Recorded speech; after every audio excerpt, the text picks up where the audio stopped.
Alors dernièrement, on a fait le tour des pires histoires en Russie, en Inde ou même au Brésil. Et là, on va voir ce qui se passe du côté de la Colombie. Et évidemment, je vous rappelle sur la carte, la Colombie c'est ici, j'avoue c'est loin, c'est très loin. Et en même temps, du coup, dans notre imaginaire d'Européens et de Français, on va penser peut-être à la drogue, aux marchands d'armes, des trucs comme ça. Bon. J'en dis pas plus. Alors bon, évidemment, on va pas juste parler de plages de sable. Rapprochez-vous, vous êtes sur Conte fait con. Et là, on va découvrir le témoignage de 3 personnes qui ont vécu un véritable enfer dans ce pays d'Amérique du Sud. Bon, comme d'hab, on a trouvé ces histoires authentiques sur Internet et on a rajouté des voix off pour plus d'immersion et sans dénaturer les témoignages. Donc, au programme du jour, on va voir donc des vacances en couple qui ne finissent pas comme prévu, mais aussi de la plongée sous-marine très angoissante ou encore une randonnée dans la jungle qui se finit par une rencontre qu'on peut dire vraiment terrifiante. C'est parti.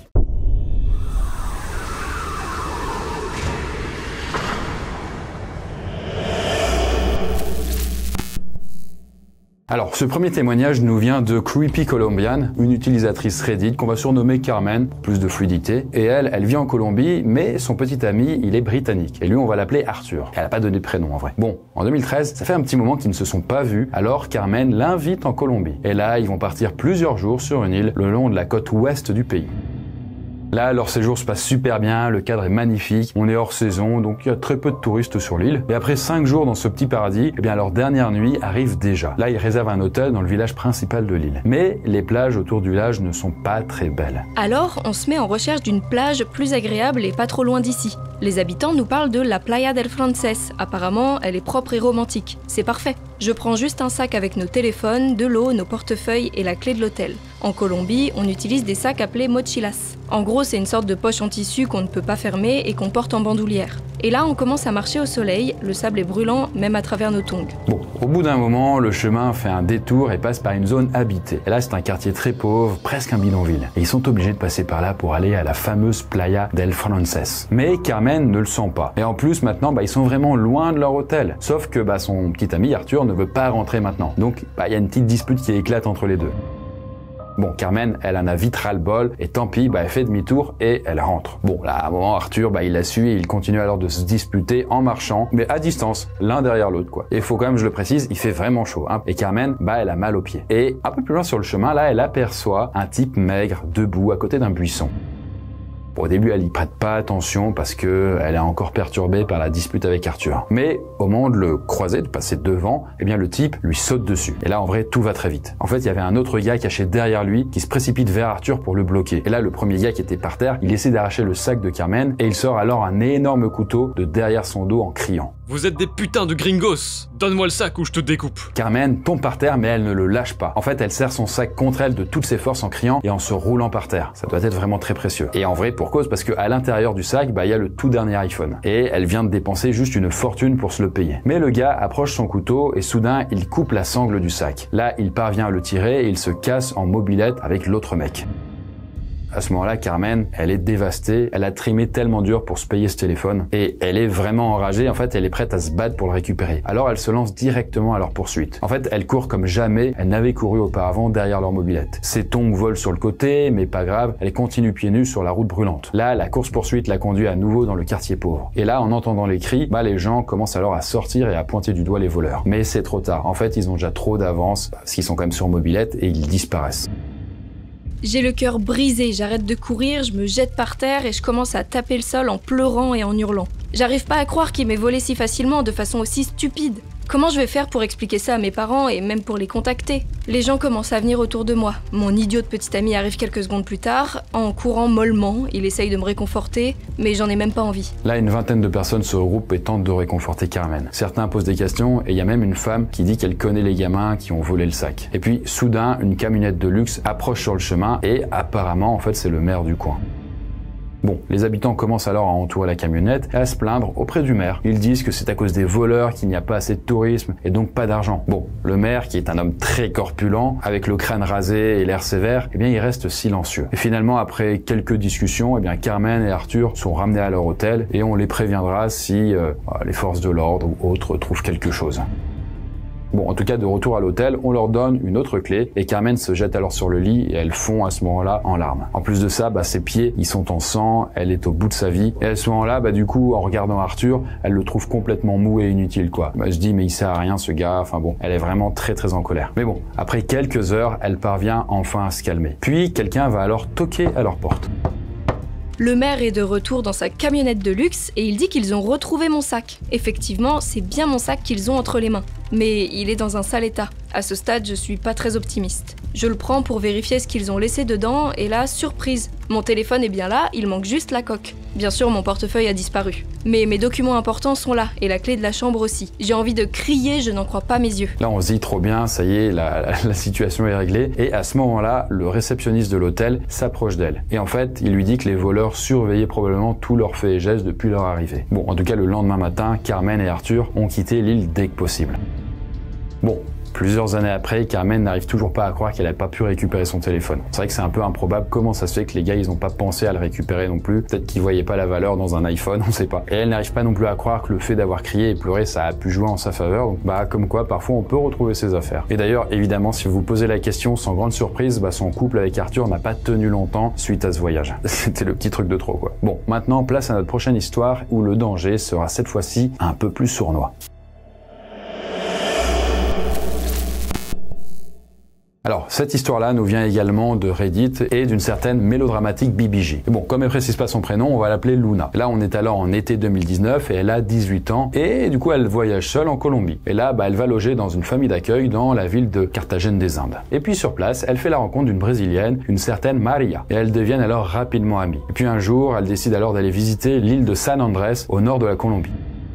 Alors, le début du séjour se déroule parfaitement bien. Luna et Maria nagent dans l'océan, elles mangent des bons petits plats, bref, elles passent du bon temps. Puis, en visitant une ville, elles tombent sur une agence qui organise de la plongée sous-marine. Luna et Maria n'ont pas d'expérience de plongée, mais l'agence les rassure. En fait, elles iront pas très profondément, Elles seront encadrées tout le long par un pro qui a été agréé. Donc nickel. Le lendemain matin, on se lève tôt et un chauffeur vient nous chercher en camionnette. Avec nous, il y a aussi une famille espagnole et José, le moniteur de plongée. Le chauffeur nous emmène dans un coin isolé de l'île, il n'y a pas un seul habitant et aucune voiture ne passe. En arrivant, José nous donne des conseils et des consignes de sécurité dans plusieurs langues. Puis, dans un premier temps, il emmène la famille espagnole plonger. Pendant ce temps, Maria et moi, on attend notre tour. Bon, une fois que les autres sont sous l'eau, Maria se tourne vers Luna. En fait, elle a une mauvaise impression sur José. En fait, pendant que José était en train de parler en portugais, il faisait des remarques déplacées sur leur bikini. Et puis, il avait aussi demandé, toujours en portugais, si elles avaient des petites amies et si elles étaient lesbiennes.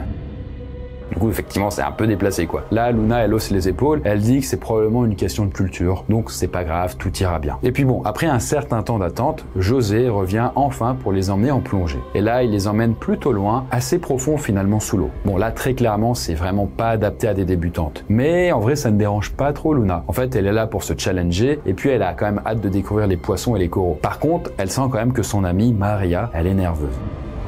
Parce que Maria, c'est pas une très bonne nageuse. Et le comportement de José, ça arrange pas les choses, ça la met sur les nerfs. À part ça, au début, la plongée est plutôt fun. On nage, on plonge quelques mètres sous l'eau. José nous prend en photo avec sa GoPro pour faire des photos souvenirs. Mais après un certain temps, il commence à être très tendancieux. Il nous attrape bizarrement. Il nous touche les seins en faisant genre qu'il n'a pas fait exprès. Là encore, pour le moment, je n'y prête pas vraiment attention. Je suis sous l'eau, je passe un bon moment. Et je suis concentrée sur ce qui m'entoure. Et puis bon, c'est le rôle de José de veiller à ce qu'on reste près de lui. Il doit assurer notre sécurité. Le truc, c'est que Maria, elle voit pas les choses de la même façon. Elle décide alors de sortir de l'eau et de retourner sur la plage. Donc, Luna va rester toute seule avec José. Et José en profite alors pour l'emmener encore plus loin, au large, vers un grand récif de corail. Et là, ils vont quand même bien plus profond, à 15 mètres de profondeur. En fait, quand même pour le dire, mais pour quelqu'un qui a jamais fait de plongée, ça commence à faire beaucoup. Pendant ce temps, José prend des photos de Luna avec sa GoPro, donc des photos souvenirs. Et Luna, elle est toute contente, elle s'imagine montrer toutes ses photos à ses potes. Mais au bout d'un moment, elle commence à fatiguer. Et là, elle fait alors signe à José qu'elle veut rentrer. Sauf qu'au lieu de remonter, José l'attrape fermement. Et là, il se met à lui faire des gestes très équivoques et tendancieux. En fait, là, il lui fait comprendre qu'il ne la laissera pas partir tant qu'elle ne l'aura pas embrassée. Alors, pour rappel, José, c'est un gars qui a au moins 40 balais et elle en a 18. Donc, dans tous les cas, il n'y a pas besoin de justifier pourquoi embrasser un inconnu sous l'eau. Ça la dégoûte vraiment profondément. J'ai le pressentiment que je dois suivre ses conseils si je tiens à ma sécurité. Alors, je fais semblant de sourire et je l'embrasse sur la joue. Donc, pour ça, il m'a enlevé le tuyau dans ma bouche, relié à ma bouteille d'oxygène. Parce que je le rappelle, on est toujours à 15 mètres sous l'eau. José ne se prive pas de prendre une photo quand je l'embrasse sur la joue. Mais une fois que c'est c'est fait, il me regarde dans les yeux et secoue la tête. Je sens qu'il s'agite et qu'il n'a pas eu tout ce qu'il voulait. Et comme ça suffisait pas, soudain, José coupe l'arrivée d'air sur la bouteille d'oxygène de Luna. À ce moment-là, ils sont à 15 mètres sous l'eau et il la tient toujours et très rapidement, Luna ne peut plus respirer. Et là, il lui fait bien comprendre qu'il ne remettra pas son air tant qu'elle ne l'aura pas embrassé sur la bouche. Donc, bien malgré elle, Luna est obligée de le faire. Sauf que malheureusement pour elle, ce n'est pas terminé. En fait, José recommence à lui faire des signes et à lui couper l'air jusqu'à ce qu'il obtienne tout ce qu'il veut. Alors, elle n'est pas rentrée dans les détails donc de ce qu'il lui a demandé ensuite, mais c'était vraiment une agression sexuelle quoi. Et toujours lui, il continue à photographier tout ça. Bon, Luna, elle est horrifiée, elle est dégoûtée, paniquée et elle a le sentiment qu'à la toute fin, José va finir par la noyer pour essayer de couvrir son crime. Alors, à un moment, elle improvise. En fait, elle va faire semblant d'aller dans son sens. Et puis d'un coup, elle regarde derrière lui en écarquillant les yeux. Et là, elle espère en fait lui faire croire qu'elle a vu un requin ou une méduse. Bon, c'est une technique un peu simpliste, mais ça fonctionne. José se retourne pour regarder derrière lui et là, Luna en profite alors pour s'échapper et nager aussi vite que possible vers la surface. Je réalise seulement maintenant à quel point on est loin du rivage. José fait surface à côté de moi, l'air très énervé, et il a le culot d'insister pour que je redescende pour soi-disant terminer la plongée. Par miracle, Maria nous aperçoit depuis la plage et nous fait signe. Je lui fais immédiatement signe en retour et je nage vers elle.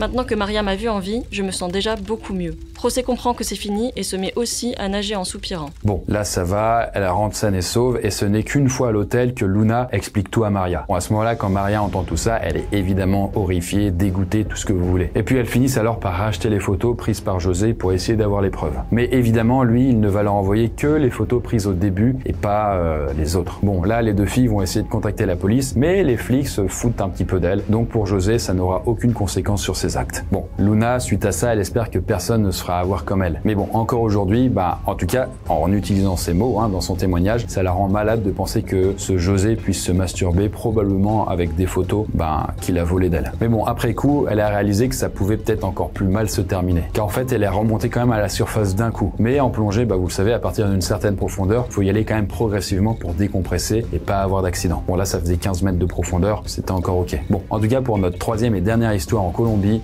tout le monde ne s'en sortira pas indemne. Alors là, pour la toute première fois, il se trouve que nous avons deux témoignages de la même personne, puisqu'on va retrouver Carmen du début de la vidéo. Alors pour rappel, elle est colombienne et cette histoire-là, elle se passe en 2010, alors qu'elle est âgée de 29 ans. Donc là, cette histoire se passe 3 ans avant la première histoire de notre vidéo. Et à l'époque, Carmen, elle est en couple avec un autre gars qu'on va appeler Nico. On n'a pas plus d'infos sur lui. Et là, le petit couple vit dans un quartier en banlieue de Bogota, qui est la capitale colombienne donc. Ils aiment bien le sport, donc ils partent souvent explorer la nature autour de la ville. Mais cette fois, ils ont prévu d'aller un peu plus loin. En fait, on leur a parlé d'une rivière au milieu des montagnes avec une énorme cascade majestueuse. Donc, un dimanche matin, Carmen et Nico partent là-bas avec leurs 2 chiens, un labrador et puis un golden retriever. Là, ils emportent juste un sac à dos et puis des sandwichs et de l'eau. En plus, leurs chiens, ils sont tout excités, ils sont impatients de se défouler. Tu m'étonnes. La montagne commence par une pente très raide. On doit grimper une quinzaine de minutes sur des rochers escarpés avant d'arriver au sentier. Il faut savoir qu'en Colombie, les zones sauvages sont vraiment sauvages. Pas de sentiers balisés, pas de gardes forestiers, rien de tout ça. Une fois hors des limites de la ville, on est quasiment livré à soi-même. Et il n'y a certainement pas de police, ni quoi que ce soit dans ces zones très peu peuplées. Quand on arrive au sentier, on remarque qu'il est à peine visible dans la nature. Tant mieux, ça veut dire qu'il n'y aura personne pour nous déranger. On va pouvoir profiter de la rivière en toute tranquillité. Pourtant, un peu plus loin, ils croisent un autre couple qui est un peu plus âgé, même assez âgé, faut le dire. Alors, ils se croisent et puis ça passe bien, ils discutent un petit peu, mais là, le vieil homme les met en garde.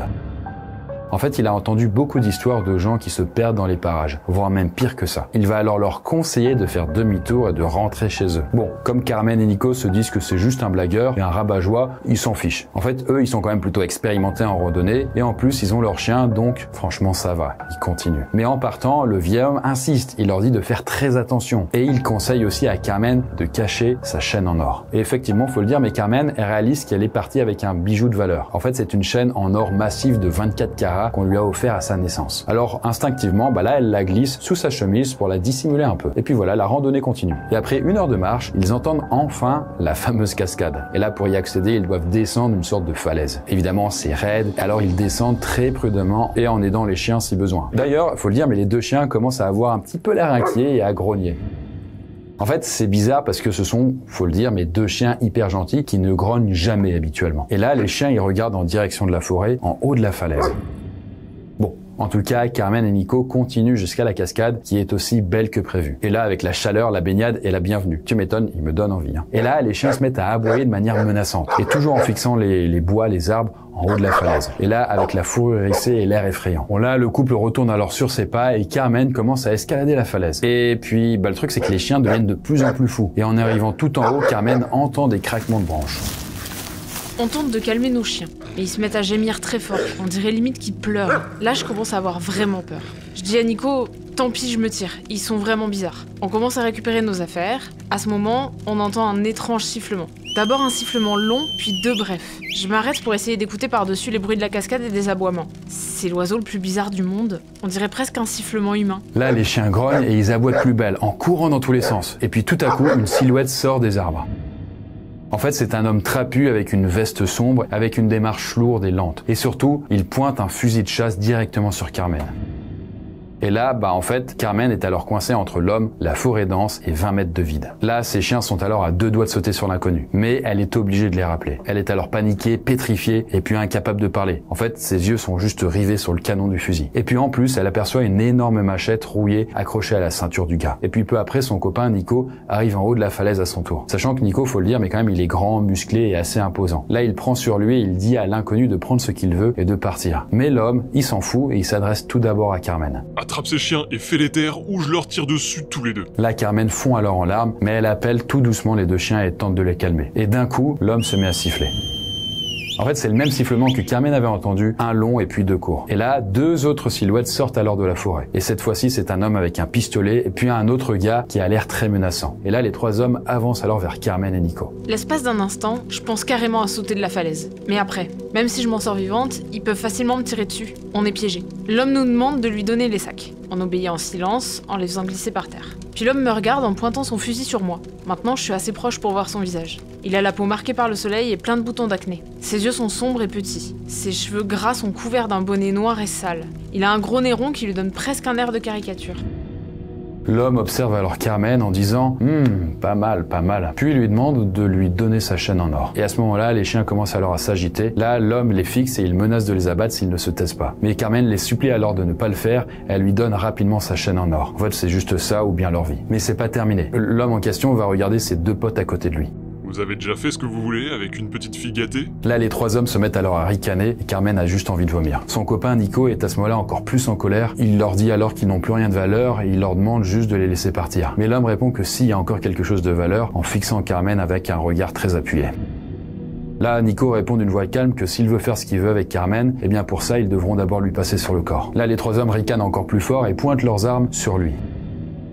Non, c'est pas la peine, on peut te tirer dessus et en finir en un instant. Là, de son côté, Carmen n'arrive pas à croire qu'il pourrait mourir ici, comme ça, juste pour des broutilles, et elle tremble alors de peur. Et quand soudain, elle entend un sifflement vraiment faible et lointain. Là, le type avec le fusil arrête de rire et commence alors à reculer dans la forêt, mais en ayant l'air très en colère. Là, les trois types se retournent et disparaissent aussitôt dans les forêts. Carmen et Nico échangent alors à peine un regard et ils se mettent alors à courir comme des dégénérés, avec leurs chiens. Ils courent sans s'arrêter, sans parler, sans même regarder en arrière jusqu'à la route principale. Et finalement, ils arrivent sains et saufs chez eux avec leurs deux chiens. Bon, évidemment, à ce moment-là, ils n'avaient plus leurs clés qui étaient restées dans leur sac à dos qu'on leur avait volé. En tout cas, c'est bien la dernière fois qu'ils sont allés dans un endroit aussi sauvage sans être assez préparés. Voilà pour nos histoires du jour. Alors évidemment, on a sélectionné parmi les témoignages les plus marquants et c'est allé en crescendo. Dans tous les cas, évidemment, faites attention quand vous êtes dans des situations pareilles. Sur ce, nous, on se dit, à la prochaine vidéo et d'ici là, je vous souhaite bonne nuit.